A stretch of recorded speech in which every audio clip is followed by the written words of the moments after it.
Yeah, so I'm getting straight to it. I'm suing ramen Nagi, okay?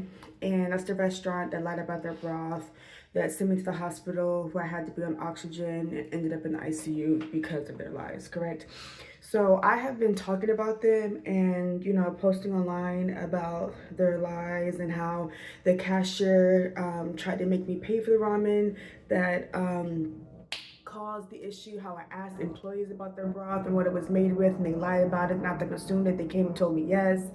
And then I was told that they want to take me in an ambulance to the hospital, and then the cashier, the manager decided that they weren't, and the cashier drove me in a personal car with the manager sitting in the passenger seat.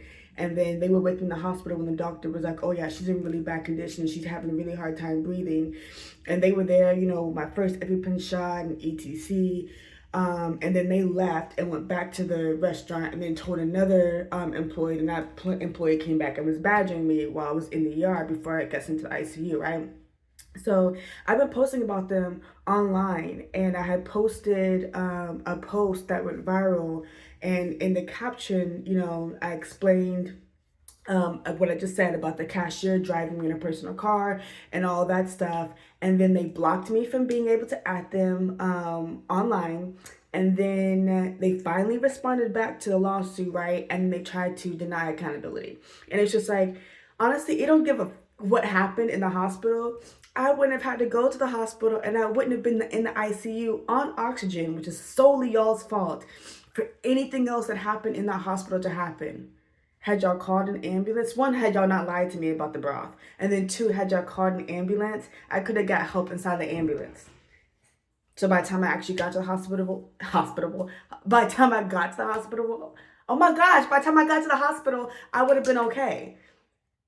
But I wasn't.